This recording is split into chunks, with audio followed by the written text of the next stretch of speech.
mukyakubaganya kuba masima bamemba ba parliament babalayira oba tebalayira oba bakoze etwa tabakola ki nyongera okubajjukiza kino ekisanja kyo bakiyita fenna tugenda kugifundamu otunuulira etteeka eryayisiddwa mu lukwesikwesi nga baali balyogerako omwaka oguwedde kati essaawa zino kye bagenda okuyita obudde budde ku bunnaabwo wano kati omunnayuganda wagenda okutegeera nti kakati kavudde ku nnyanjula tubadde tukyaliisa bijanjaalo mpiso anti kakati buli ayina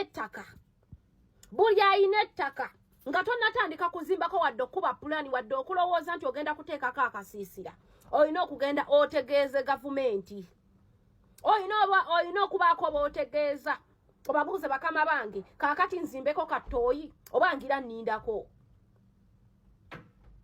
gali gabadde gakyali mabaga nga n'ennyumba bw'oba badde gwe wagizimba dda nga tonna kugiyingira olina okusooka okufuna olukisa mu bufunze ettaka tewakyali alinako nannyini n'oba ateekamu obwanana bwa ssente ettaka abalinako obwannannyini ye gavumenti kati mukyakaabya bijanjaalo mpiso wano nawulidde Tamaguzi ng'agamba mwiba Uganda eyina ebbanja eri mu simanya triliyoni mmeka naye nga muntu ffenna ffe abakalula wano amaaso ffe abagenda okuzisasula ndi wano okujjukiza obunayuganda buli omu ave mu comfort zone agenda anoonye ssente z'akakono feeza wemu abagenda okuzisasula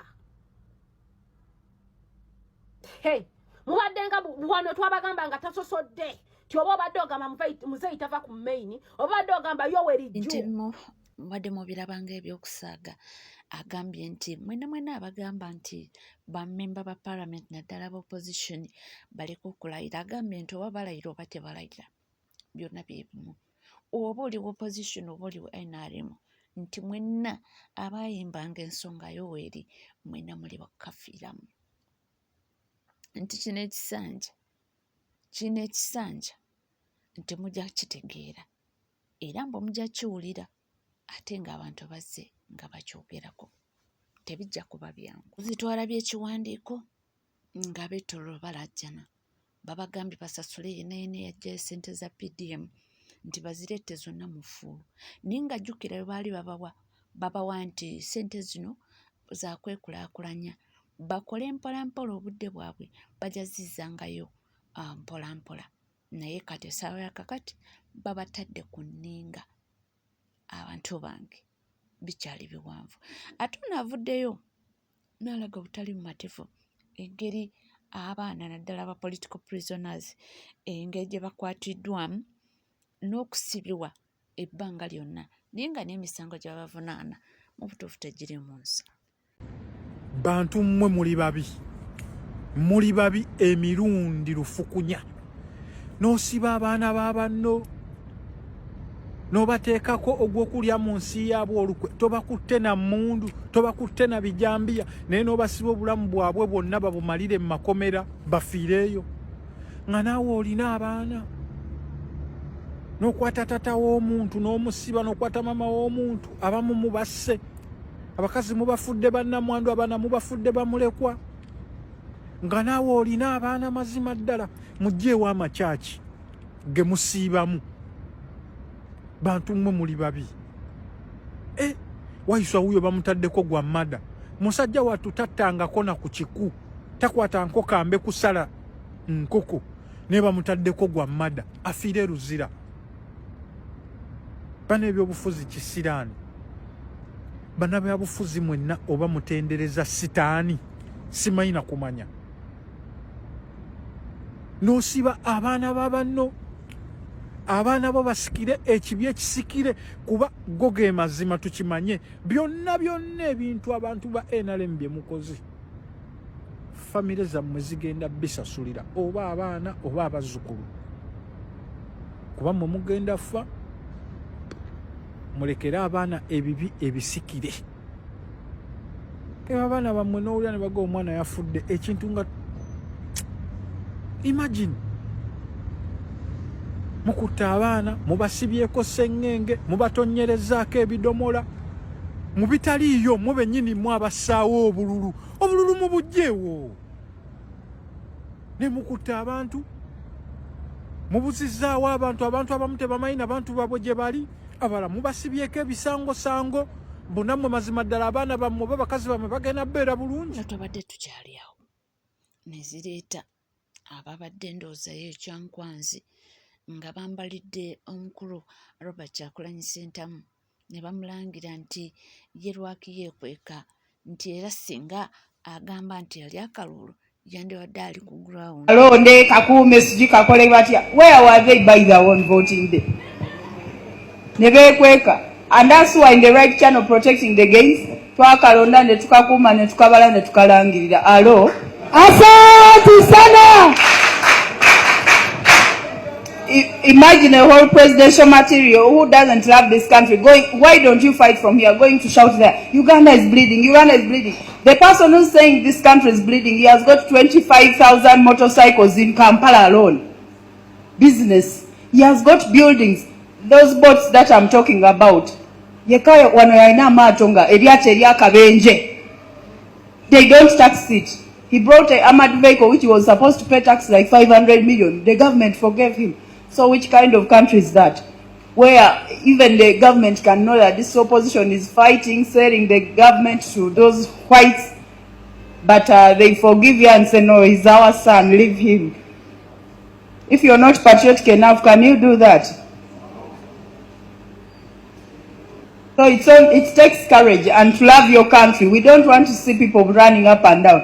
You people, when you're not in a war zone, is when you'll wish for change. But if you reach a war zone, just visit Sudan, you'll wish to say, Mosei, may you lead until you die. Oh, Radeku PL on TV. Guys, let me tell you one thing. Sometimes they say keeping quiet is always the best, or sometimes the best option.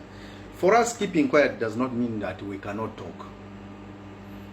People who are supporting NRM, if they decide to support NRM, they even sell their wisdom. They cannot really completely understand. To be honest, they can really not understand. But all in all, social media doesn't forget things which we post like this. It always remains there. Time will come. Time will tell. One day, one time.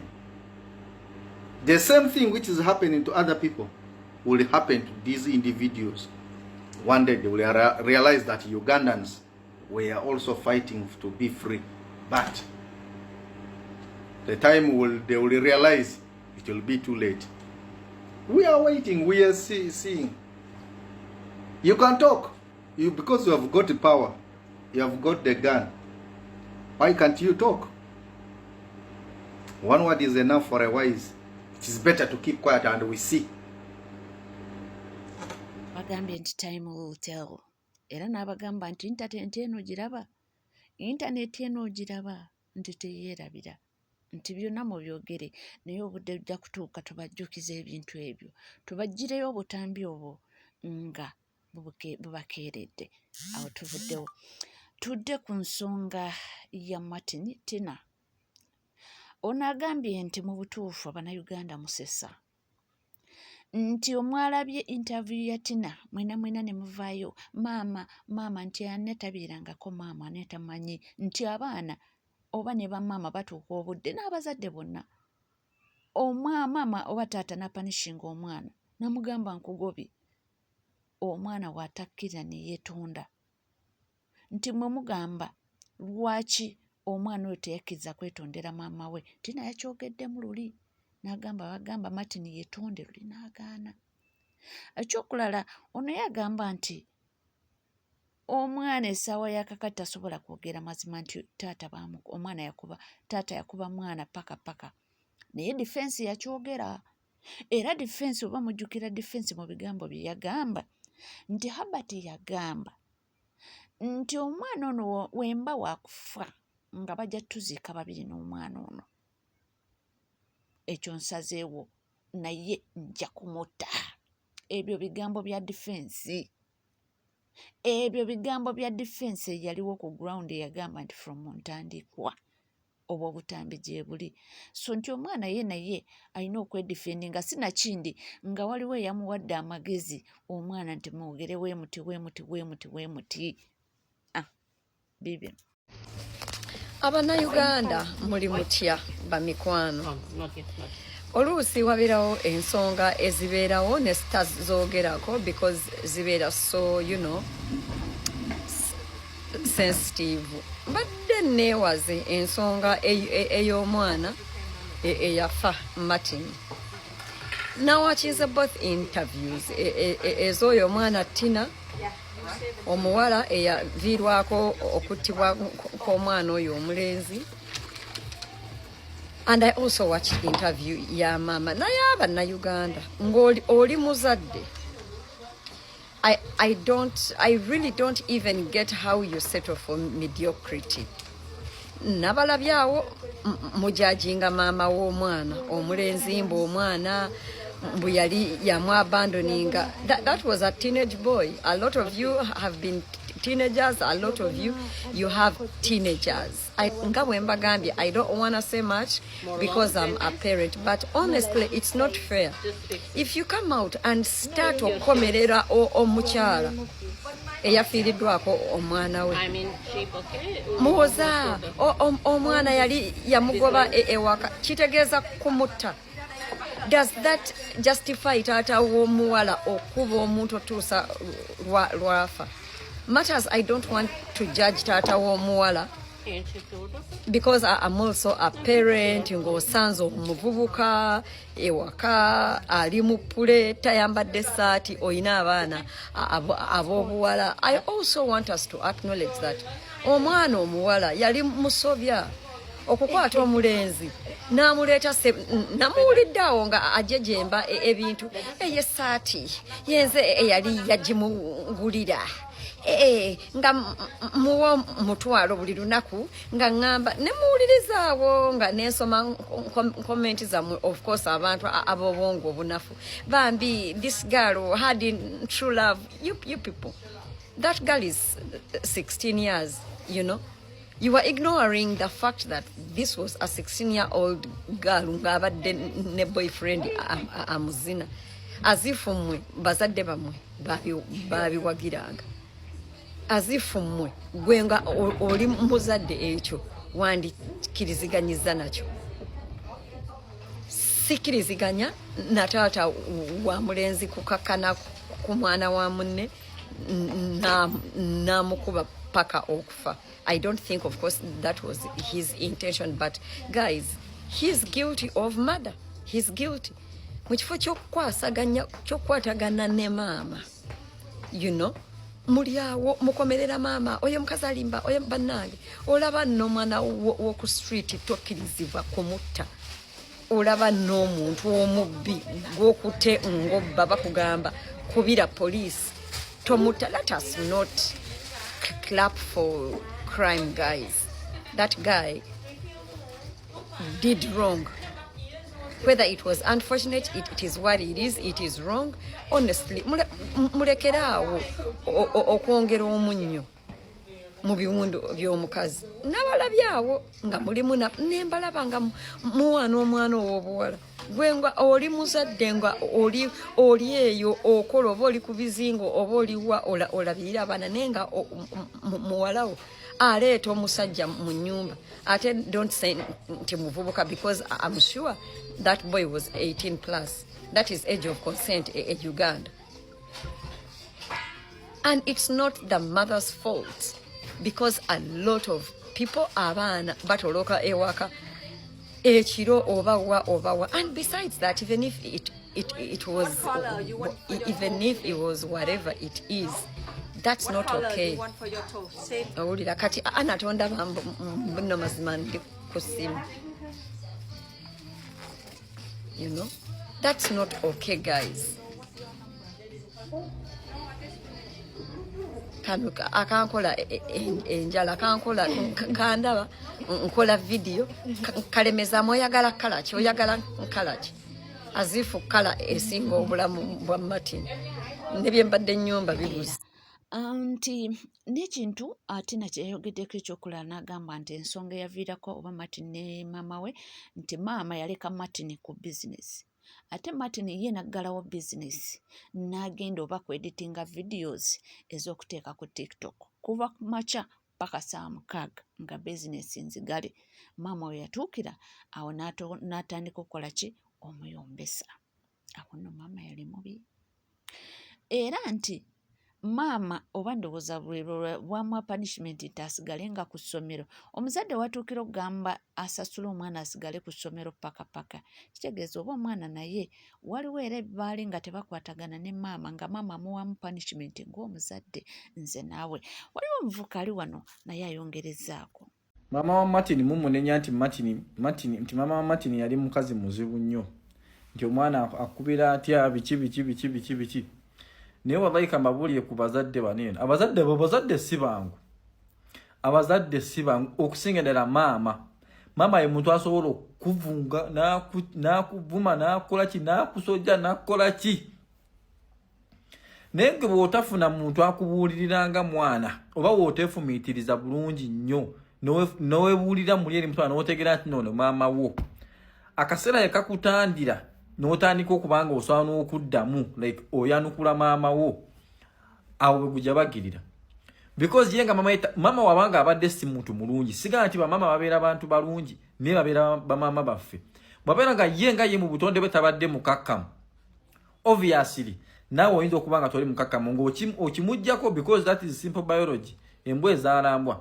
Naye kati gwe otabeera mugezi nnyo kusinga maama wo temugenda kukola ki temugenda kukwatagana ate nga mulina okukwatagana. Abavubuka mbabuuli abavubuka oba abantu bonna bamaama baffe bantu bazibu nnyo ne bazadde baffe bantu bazibu nnyo era abasinga tebabeereka nabo. But the solution is one. It is only one solution. Kubeera ng'oli mugezi nnyo n'osirika. Toyina kyosobola kuŋŋaana kino bannange waliwo omuntu bannange togyeomu waliwo omuzadde asobola okuvuma n'akukola bwati. I understand because I've been in that position. Naye Martin olw'okuba nti no yali kiraka baali beetwala ne maama we bateeka okuba nga baali beetwala ne maama otuuka okuba nga tamufaanako agaa kyana kankireke bateeka okuba nga baali baatuuka nnyo ng'ovudde ku bya taata wa Martin nti maama ne taata baakyankanya naye n'omwana ateeka okuba nga yali nga si mwangu sisalira mufu musango nze koza omuntu omufu tuba tetulina kuba nga tumwogerako. Naye nze abavubuka bonna mbagamba bonna mwe abaana abato obeera ne maama mumawo nga si mwangu maama wange avuma. The solution nze gye nalaba edda yakusirika. Wekiba nga kitabuse nnyo tambulamu katono ofulume obeera obweru w'ennyumba kwata earpods ziteekeko owulirize Quran esiwuliriza nnyimba. Kola ekintu kyonna ekigenda okudivertinga okubeera nga toconsuminga directly maama wo byali mu kugamba because why people annoy us oba lwaki ebintu bye batugamba bikola ki ebintu bye batuvuma bituluma is because you be actively involved in the conversation or you be actively involved with the speech with the words of speech of the other person ali mukola ki mukunyiza.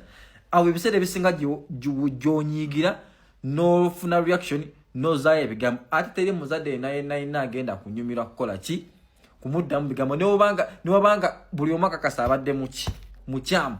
Era swali tosobola kuvayo n'otandika kunenya maama wa Martin omwana osigala ng'oli mwana newoona akola otya otwalaba gye kyatwala Martin. Kale senga tebyatuuka eyo maama n'asigala ng'akyalinamu kali ak'obuzadde akole ki amukomyewo oba amutwale mu ddwaliro. Sirowooza nti maama yali talina ssente oba niwabanga yali talina ssente. Of course yali mutemu at least ne bafiira mu ddwaliro ne maama kuba tubalaye bangi nnyo. Maama wange wabanga ndi mulwadde nga ntuuse n'okufa nga tena kigaji manyi kibaita okulya ekigaji ng'ate just ekigaji fine kikola naye kikola nga obadde tebunatuuka ennamusa tennatuuka ku nnyoge. Naye nkakasa bukakasa embeerereza eyaliwo wakati wa maama wa Martin oba ne family eyo yavaako Martin ogamba kuba omuwala yagambye mu interview nti Martin omuwala yagambanga Martin nti nno Martin kola ki wanika Martin ng'agamba sijja kuwanika. Kale oluvannyuma n'awanika n'akubya mama we n'agamba kajjukira ebiseera ebisinga abantu tebategeera nti no tuli we are down okujjako nga bakyerabidde kayinza olowooza mba nekoza bwekuza naye nga kuno obulwadde bukola ki buli mukuntwala ne Martin okubanga omuwala agaye mbuno Martin bamugamba nga wanika Martin ng'agamba ayagala kulaga nti nno aligumite obwagumite bwe toyina bulagira ku muzaddewo obwagumite toyina kubulagira ku maama wo na taatawo bulagire ku bakakyera abasigadde oba basengabo oba bajjajjabo nesi maama wa yakere nchana akola ki nakuzaala nze toyina kyosobola kuŋŋamba nti maama muzibu nnyo toyina kubanze I think I have the hardest mother era nga n'abantu bonna bakimanyize bennane maama wange muntu asinga okubeera omuzibu naye wentegera mbu kasita tufuna okukyankalana twafunanga okukyankalana nkitegera butegeezi kivudde kunze kuzzaayo bigambo nkitegererawo neokubadde olumu kigenda kusukako naye olina okubeera nga oli mugezi nnyo n'osirisa ebimwa byo oli mwana gwe kibanga tekirina kutuukako mama okutuukako eyo sanaaba nga tasobola kugamba kyonna kyonna because bazadde baffe bayinza okuba nga ekyana nga watema maamawo mama we yakutama naye otuuka mu kaseera ng'ak'okufa mathalan ak'okulwala mama we akomawo n'ajjayo mu mutima gw'obuzadde enjala n'azikweka bw'ati ne mama wabanga yagana okuddamu okukubira essimu ekyatuukawo kyali kyamanyi because teri nayina muntu asobola kuwulira essa lyakola ki essa ebisa oba obulumi bw'omwana kusinga mama we yamuzaala taliyo ne taata takiwulira ekyo ne mama wabanga atuuse okubanga omukubira essimu nga maama ake nga si ggwe kennyini nga omuntu omulala avuga your son is down paka omwana we yakola kira bamukonako bukonyi ndowooza era ndi omusajja babadde bamusalira omusango naye omusajja yali akayamukonamu katono awo olw'okuba nti oli yalwadde dda n'agenda mu eyo sitayiro kitegedde ate era ekyokulala era ekyeyongera okulaga nti Martin yabeeranga ne mama we era tina yakyogedde nti baaluwawo nga teboogera nga ne waakuba essimu Martin takwata kubanga ku dduuka balinga bese so kino okubaawo ndowooza wayi si byangu ekyokubaawo ekyokuba nti yadduka ewaka n'agenda omwana ndowooza zaali mputu mama we yamugambako oba n'agaana omwetondera mama bafunyeko chance eri ey'okuddamu omuinterviewinga ojja kuwulira nga mukambwe bitya n'abagamba nti omwana we ajja kufuna justice mwagala oba temwagala ng'agamba nti ebibuuzo ebisinga omwana ali mu bifumba kubanga era n'emboozi abagiwulidde yatinanga era olulala abantu bagamba wano siwategedde so ebyo ebintu bwe bityo oli ku NCK TV teweerabira kubanga osubscribinga ringinga that notification bell sharinga likinga bisigadde tukomawo nabyo tufa